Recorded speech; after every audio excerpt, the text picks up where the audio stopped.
Hanya kemudian karena tiga hal ini, tiga agama jadi oknum ternodai. ini, agama kemudian ternodai, bisa ditinggalkan bahkan. Umat yang ini bisa mengikuti kepada kelompok yang ini. Akhirnya kan kerusakannya ini menyeluruh. Masyarakat akan mengangkat pimpinan-pimpinan ru'asaan juhala, pimpinan yang bodoh, mujtahidun jahilun, dan di mana ada pertanyaan selalu ada jawaban, dan jawaban tersebut fa'aftau fadallu wa adallu, sesat dan menyesatkan.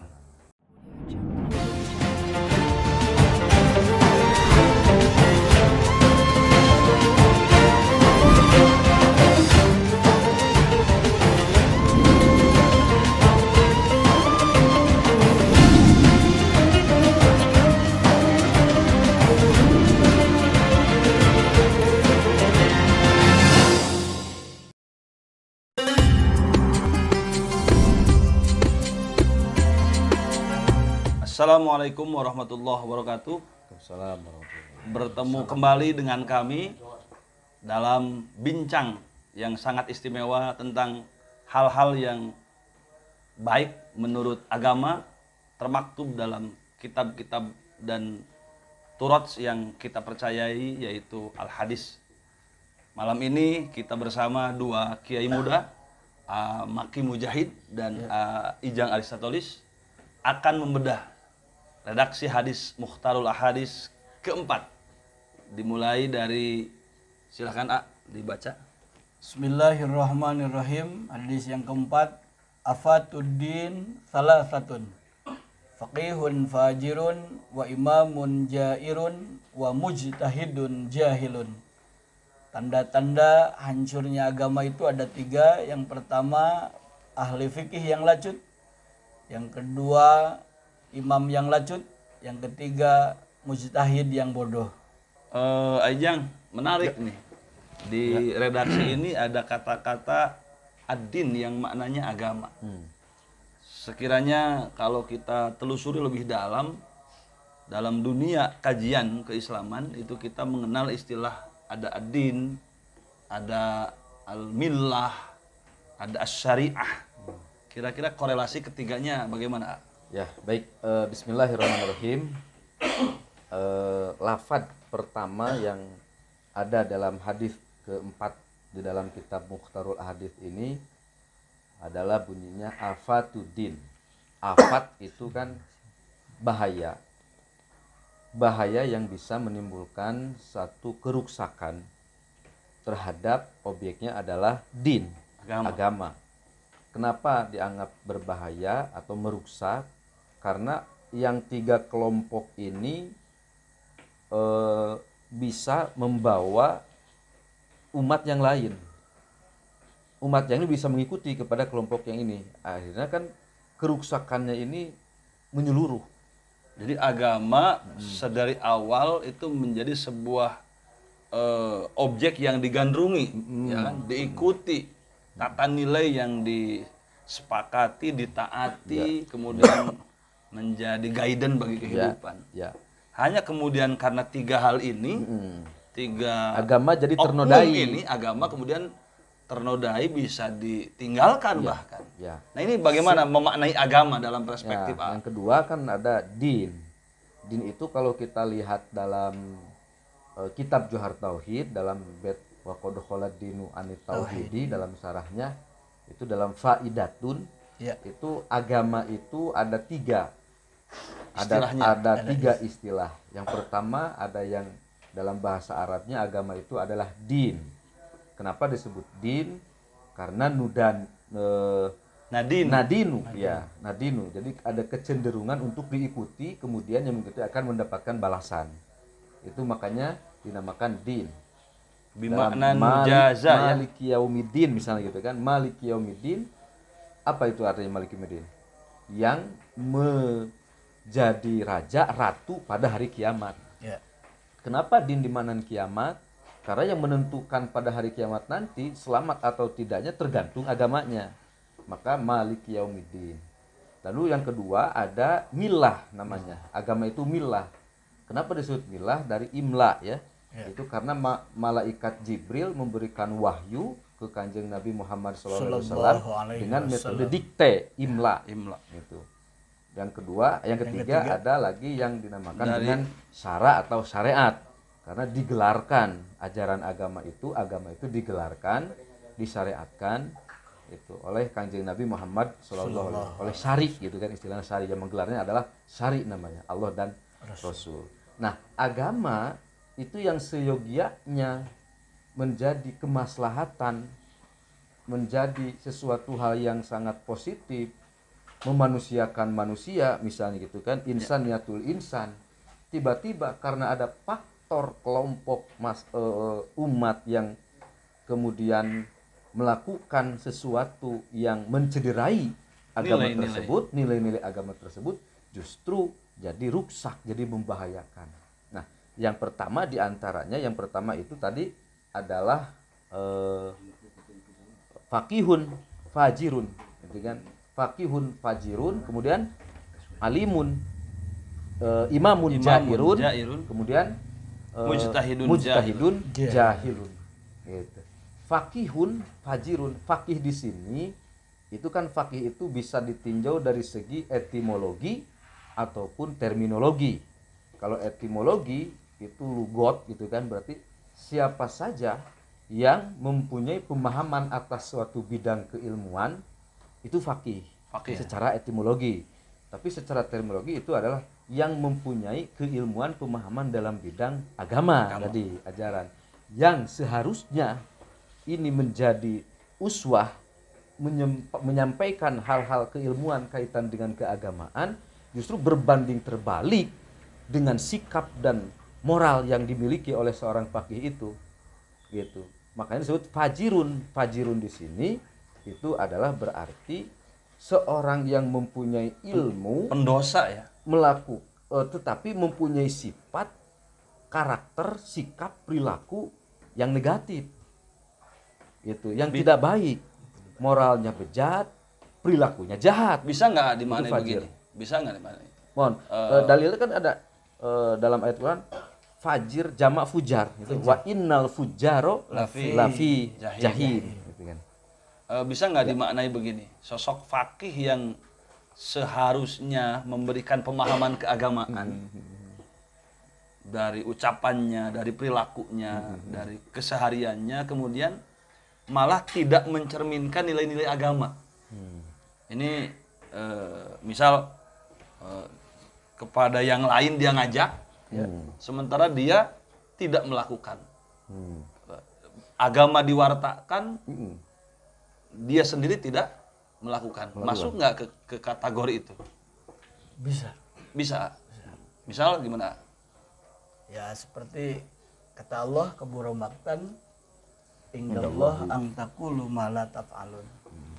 Itu diantara ayat Al-Quran yang termasuk imamun jairun, fakihun fajirun.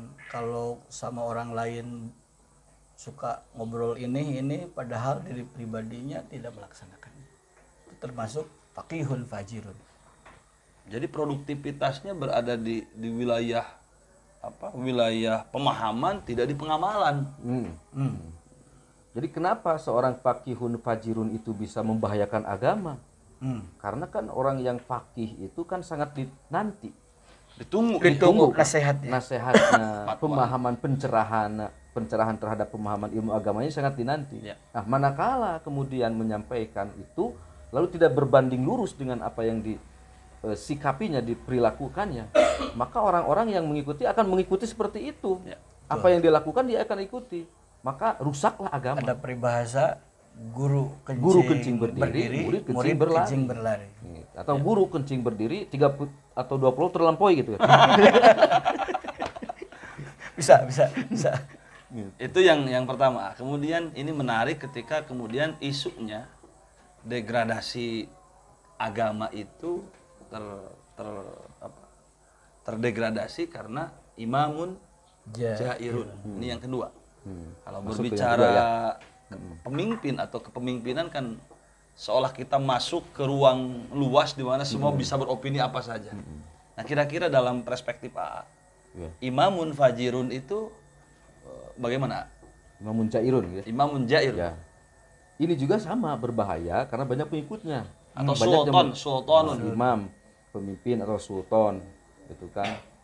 Ini juga imam yang seharusnya menjadi teladan bagi pengikutnya, Betul. bagi makmumnya gitu kan, bagi rakyatnya gitu kan, yang seharusnya memberikan kemaslahatan, kebijakan Yang untuk benar. kemudian ya tiba-tiba yang diangkat menjadi seorang imam yang dimana sudah mendapatkan kepercayaan penuh gitu kan, tiba-tiba kemudian dia menyimpang, melakukan sesuatu yang dianggap dalam istilah di sini adalah jair. Jair. Jair ini lacut Sundana, kalau dinisbatkan kepada imam itu berarti tidak adil. Tidak adil. Tidak adil. Jadi ketidakadilan imam tumpul- yang tidak adil. Hukum Ya, tumpul ke atas, ya tajam kayak ke pisau bawah. gitu misalnya gitu Iya. kan, tumpul ke atas, tajam ke bawah. Atau belah bambu gitu. Nah itu maka itu agama jadi rusak itu. Kita sering mendengar satu kaidah ya, guru-guru kita di pondok itu menyampaikan tasarruful imam ala ra'iyah manutun bil maslahat. Ya. Apakah ketidakadilan atau kefajiran ini bisa diukur dengan indikator tasarruf bil maslahat atau tidak? Bisa. Misal gini, secara jurisprudensi kekuasaan atau pemimpin itu kan ada payung bernama undang-undang. Nah, undang-undang ini didesain untuk membuat maslahat, ya kan? Maslahat. Nah, lalu kemudian sekonyong-konyong ada satu kekuatan, ada satu kelompok, ada satu arah opini yang menggiring bagaimana tasarruf itu kemudian tidak menjadi maslahat bagi semuanya. Nah, hanya karena kemudian imam mengatakan iya, kebijakannya jalan atau tidak, kebijakan jadi tidak jalan, kemudian imam bisa menjadi masuk kategori apa? Imamun Jairun. Kira-kira bisa nggak gitu? Kalau menurut hemat saya, pandangan saya gitu terhadap kasus seperti itu secara undang-undang tadi kan, sistem itu sudah betul, sistem itu sudah memberikan kemaslahatan, cuman mungkin para eksekutornya yang mengeksekusinya itu belum sempurna mungkin karena tatanan-tatanan yang ada mungkin bertahap gitu kan. Nah, maka sikap kita itu jangan kemudian membongkar sistem yang sudah ada. Gitu. Jangan dirubah sistem yang ada, tetapi kemudian kita maksimalkan agar supaya sistem itu terasa oleh semua rakyat masyarakat gitu kan, kaitan dengan itu menjadi sesuatu yang bermaslahat, meskipun kemudian pemangku kebijakan mungkin gitu ya, itu tidak sempurna dalam merealisasikan apa yang menjadi undang-undang. Jadi istilah sekarang itu apa ya istilahnya? Simbiosis mutualisme gitu kan. Ya. Gitu. Tidak saling menguntungkan. Nah, gini ya, satu lagi. Kita kenal satu kisah yang sangat begitu membekas di dalam perjalanan kepemimpinan umat Islam. Ketika kita selesai mentakwil, menyederhanakan konflik di internal sahabat, kemudian hadirlah kepemimpinan Muawiyah. Nah, pasca Muawiyah ini kan ada satu ilustrasi ya, satu deskripsi bahwa seolah langit memerah ketika Yazid berkuasa. Jadi kan Yazid menjadi imam, kemudian digambarkan langit memerah karena kezoliman seorang Yazid bin Muawiyah. Apakah masuk ke kategori itu? Jadi citra agamanya menjadi rusak. Agamanya menjadi rusak. Kalau lihat sejarah ya, kalau lihat sejarah, banyak para mu'arikh, para sejarawan yang menyampaikan bahwa kemunduran Islam itu pada saat itu karena seorang Yazid bin Muawiyah itu banyak yang menilai tidak pantas untuk dijadikan seorang pemimpin lah gitu kan, karena ada banyak kekurangan-kekurangan, bahkan kata sejarawan itu sering melakukan hal yang bertentangan dengan ajaran agama, masih suka, mohon maaf nih, mabok-mabokan, minuman keras, indah makila ya, indah makila gitu. Kemudian tentu kalau orang tersebut kemudian dijadikan seorang pimpinan, imam itu akan berdampak Ya. bagi yang lainnya kan, bagi pengikut-pengikutnya. Makanya banyak kan dari kalangan para muslimin sendiri itu melakukan upaya-upaya pemberontakan karena ketidaksetujuan gitu kan. Hanya ini menariknya gini, sejair-jairnya imam itu kan kita masih tetap dianjurkan untuk mengawal. Ada hal yang lebih mudorot yang kemudian kalau kita runtuhkan kekuasaannya, kita kudeta langsung atau kemudian kita kawal, gimana dalam perspektif apakah langsung diberhentikan atau dibiarkan atau gimana? Ya, kalau tidak salah nih dalam Fathul Mu'in ya, Ya. dalam Fathul Mu'in yang harus dimakzulkan itu bukan imamnya, Ya. yang ada ketentuan bahwa seseorang misalnya bertentangan misalnya gitu kan, ya naibnya atau wakilnya gitu. Lalu kemudian kepanjangannya untuk imamnya itu karena memang sudah dipilih gitu kan, sudah ditentukan, maka itu simbol nilainya. maka itu tidak harus dimakzulkan. Ada cerita kisah nih. Ya. Seperti zaman Umar bin Ibn Aziz. Ya, itu kan Umar bin Ibn Aziz itu turun ke bawah mengetes. Tatkala diangkat jadi pimpinan, menanya ke petani, siapa pimpinan Anda? Katanya Umar bin Ibn Aziz. Apakah Anda pernah ketemu sama Umar bin Ibn Aziz? Tidak. Tahu dari mana? Katanya. Menurut Anda, gimana tentang Umar bin Ibn Aziz, pimpinan yang diangkat sekarang ini, adil apa tidak adil, fajir apa tidak fajir? Jawabannya itu yang jelas pimpinan yang adil. Kenapa pimpinan adil? Yang pertama, tidak ada bencana, tidak ada huru hara, tidak ada konflik. Bahkan kasarnya anjing sama bagong juga salaman lah gitu. Itu di masa kepemimpinan Umar bin Abdul Aziz. Tapi yang menarik yang ketiga, bahwa indikator kerusakan agama itu, ini yang ketiga, mujtahidun jahilun. Bagaimana bisa seorang mujtahid kemudian diberi predikat jahil? Bagaimana? Ya, mujtahid itu kan yang berijtihad, atau ada definisi khususnya apa? Badlul wus'i fi husulil ghardi. Itu kan. Itu berarti seseorang yang mengerahkan segala kemampuan untuk kemudian mengeluarkan satu keputusan hukum gitu kan, fatwa misalnya gitu kan, untuk kemudian diamalkan. Ya. Nah, lalu mujtahid ini sebetulnya gitu kan, dia tidak kompeten. Ya. Dia tidak punya bahan atau tidak masuk terhadap syarat dan rukunnya sebagai seorang mujtahid. Alat ijtihadnya kurang. Jadi tidak menguasai fan ilmu fikih, tasawuf, tauhid, kemudian alat-alatnya juga gitu. Tiba-tiba kemudian dia dengan ijtihadnya sendiri itu kemudian mengeluarkan satu fatwa, tapi tidak mendasar. Tidak ada referensi keilmuan yang bisa kemudian dipertanggungjawabkan.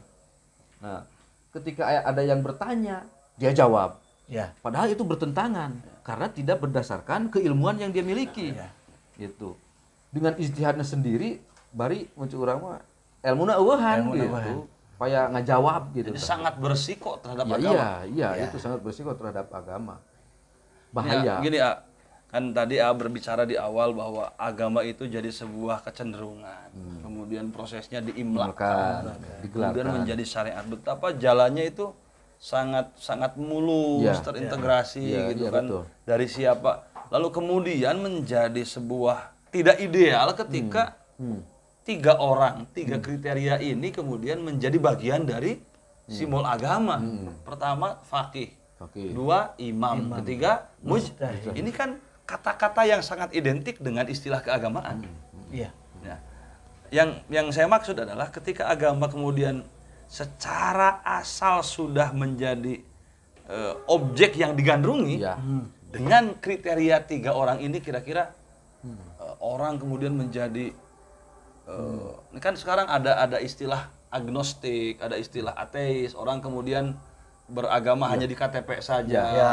Begini, saya mencontohkan satu aja ya, yang tengahnya itu apa namanya? Imamun. Imamun jairun gitu kan.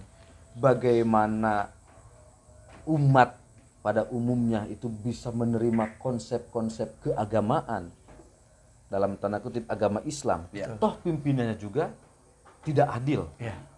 Maka orang Bisa yang seorang muslim jadi Ya. pemimpin kemudian tidak adil. tidak adil, maka orang-orang itu akan kemudian menilai bahwa saya itu sebetulnya dari awalnya itu ingin masuk kepada agama Islam. tetapi melihat pemimpinnya Potretnya potretnya seperti itu.